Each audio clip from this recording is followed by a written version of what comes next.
When I was 12, my most prized possession was my baseball card collection. I spent hours poring over those cards, memorizing the statistics on the back of them and looking up their worth in baseball card magazines. I was very careful with them. I kept them in a safe place. I was careful with who would touch them or even see them. I loved those cards. They were my treasure. There was one card, though, that I didn't yet have, one card that wasn't a part of my collection. It was a 1989 Upper Deck Ken Griffey Jr. rookie card. I loved that card. I'd never seen it, only seen a picture of it in a magazine, but I had to have it. From time to time, I would get together with my neighbor, Nathan, to trade baseball cards.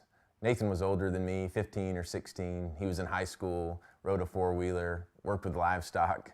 To me, he was the coolest guy on the planet. To boot, he had this incredible baseball card collection. He kept his in these 3-ring binders in protective sleeves. And one day as I was flipping through his collection, I saw the card, my card. I said to him, "You have the 1989 Upper Deck Ken Griffey Jr. rookie card?"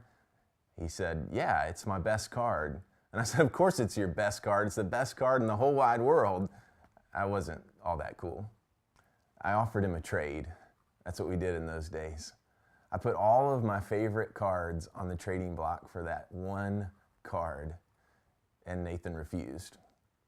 You see, he knew and I knew that I could put all of my cards out there and it wouldn't equal the value of that one card, so no trade. I asked my parents for the card for Christmas that year, but I understood. It wasn't something you could just go down to the store and pick up. On Christmas Eve night, my family had gathered at our house to exchange gifts, and we were inside, warm, playing games, just being a family together, when I heard the familiar sound of a four-wheeler come up the driveway. I ran out to welcome Nathan, but he didn't come inside. He just stood there with this strange look on his face. So I walked out to him and he handed me this white envelope. I expected to find a Christmas card, I guess, but Nathan and I weren't in the custom of exchanging Christmas cards, so I opened it up and I found a different card.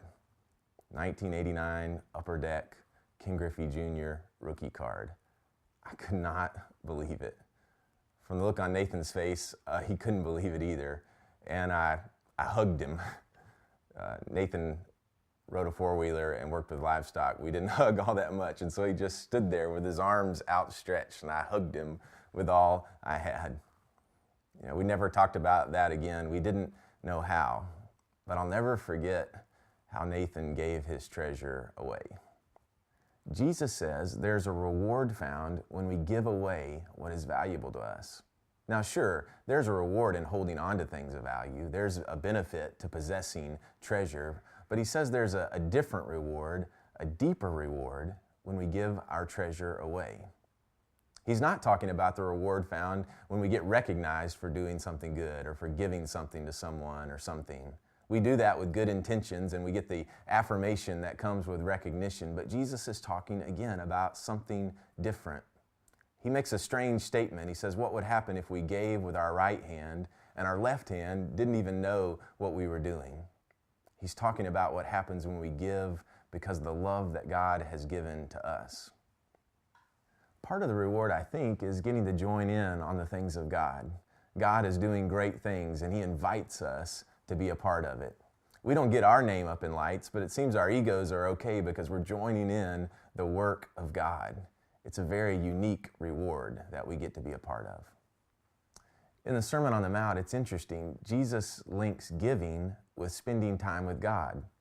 He talks about giving away our treasure to the poor, and then he talks about prayer.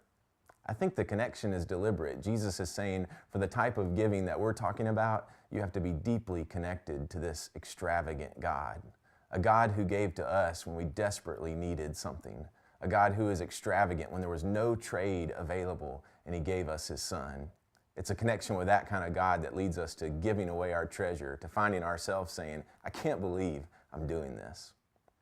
Somehow, even at 15, Nathan realized the power of giving away.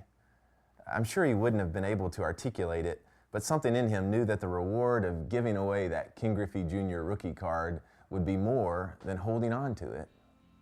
And so I wonder, what are we holding on to? What is it that God is calling us to give away? For some of us, it may be easy, but for many of us, I think God is asking us to give our treasure away.